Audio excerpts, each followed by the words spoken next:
On today's show, China accuses Nissan and Hyundai of cheating on electric car subsidies. The EPA wants stricter fuel economy standards after 2025, and a startup from British Columbia beats Elio to the market.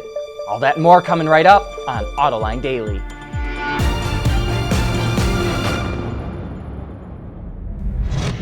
This is Autoline Daily for September 9th of 2016.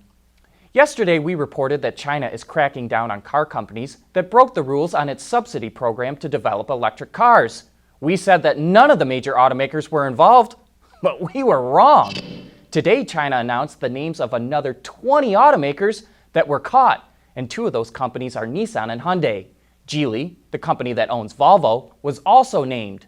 Chinese authorities are hopping mad. Reuters reports that the China Association of Automobile Manufacturers says this is a blow to the automotive industry and warns that this is going to have, quote, a large impact on the country's policy enforcement.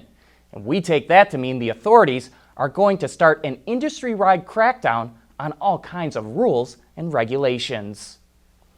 Today is the day that Volvo starts using autonomous XC90s in Gothenburg, Sweden. Volvo calls the program Drive Me. At first, engineers will test out the cars to make sure they work perfectly. Then they're going to turn the cars over to the families. Eric Kohling, a senior technical leader at Volvo, explains why. We have to study with normal everyday drivers because we as engineers, we test the technology. We find out if it's working according to specifications. But it's not really about technology. It's about how ordinary people use a self-driving car in daily life, about how people drive their kids to school, to their work, and we want to learn how they will use the time that we free up. When they don't have to drive, they can spend the time on something else. Exactly what? We don't know, but we will find out. And you know he's right. Engineers always test things properly. When you put the cars in the hands of the everyday public, anything can happen. Volvo says it will start the Drive Me program in London next year and will offer it in China in the next few years. Uh-oh, Elio. Looks like you have some competition.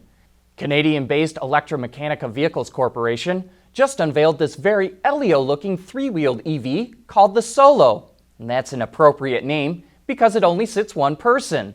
It's powered by a 16.1 kilowatt-hour lithium-ion battery, has a range of 100 miles, a top speed of 80 miles per hour, and produces 140 pound-feet of torque along with 82 horsepower. The company is now accepting fully refundable deposits for the Solo at its website and is aiming for delivery sometime next year. It retails for just under 20 grand in Canada, which translates to about 15,500 US dollars. That's more than twice the base price of the Elio, which is powered by a 3-cylinder gasoline engine and can sit 2 people. Assuming that customers are even interested in buying these vehicles, this could be an interesting battle to watch between these two companies. Don't you just love clever names for paint jobs like White Knuckle? Well, that's coming up next. Autoline Daily is brought to you by Bridgestone Tires, your journey, our passion. Dow Automotive Systems, advanced materials that deliver better results.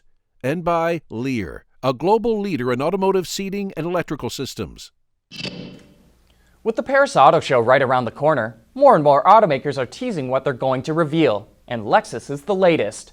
It just released this image of a new crossover concept called the UX, which comes from its European design studio and continues the brand's jagged edge styling theme. Interesting name, UX. In the auto industry, that refers to user experience. We wonder if this hints at the kinds of touchscreens and connectivity that will come in this car. You know, Dodge may have one of the most wild color palettes of any car maker in the world, and now it's dipping back in time to revive some colors from its past. You may remember we highlighted a few of these shades during the Dream Cruise, like Plum Crazy, Go Mango, Redline Red, and B5 Blue. But there are so many more. Names like Yellow Jacket, Blue Bayou, and White Knuckle will all find their way back on Dodge vehicles. The colors won't be exactly the same as the old ones. You'll notice they're more chromatic and have more gloss and sparkle. Click on today's link to see all the colors that will be making their way back to dealerships this fall on 2017 Challengers, Chargers, Vipers, Durangos, Journeys, and Grand Caravans.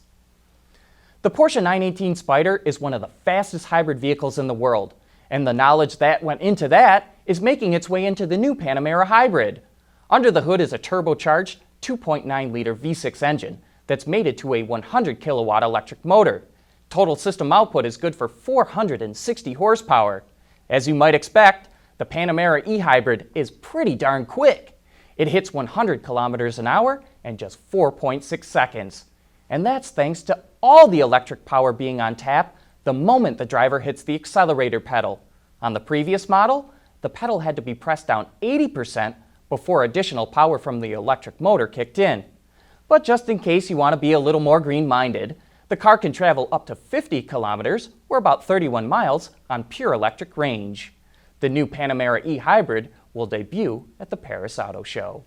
Coming up next, automakers are arguing they can't meet the 2025 CAFE standards, but the EPA is already looking way past 2025.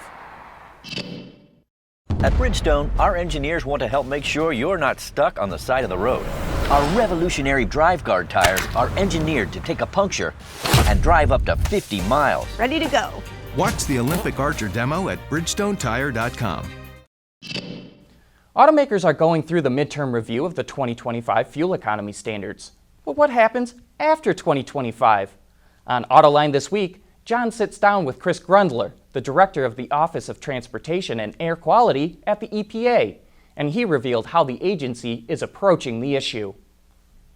But much has changed. Everything is changing, as you know, John, in this business since 2012, not the least of which is nearly every country on the planet has agreed to reduce their emissions.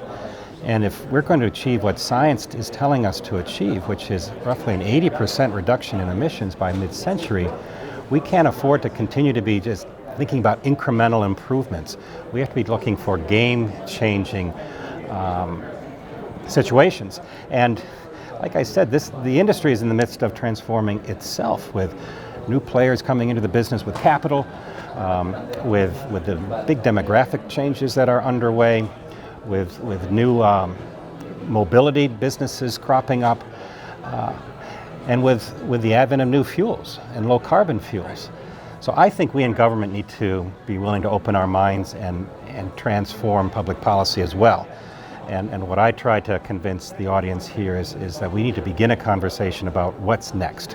What does the post-2025 period look like, given all these imperatives, not the least of which is to avoid the worst impact of climate change.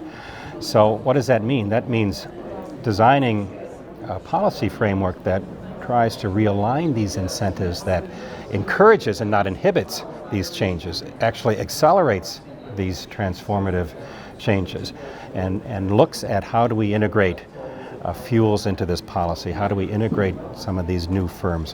What about all this new technology? What is the role of our public utilities? So I think we need to have that conversation while we make the decision with respect to 2025. This industry is just, it's too important.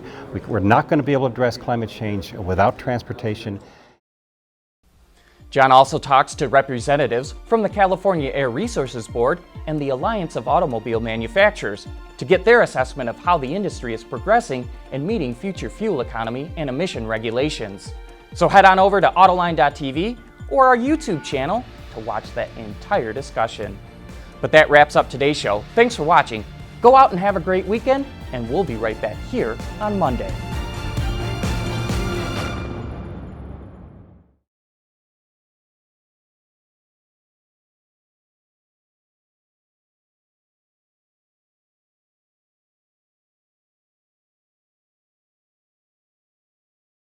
The Ward's Auto UX Conference will explore the latest technologies and consumer expectations for tomorrow's automotive user experience.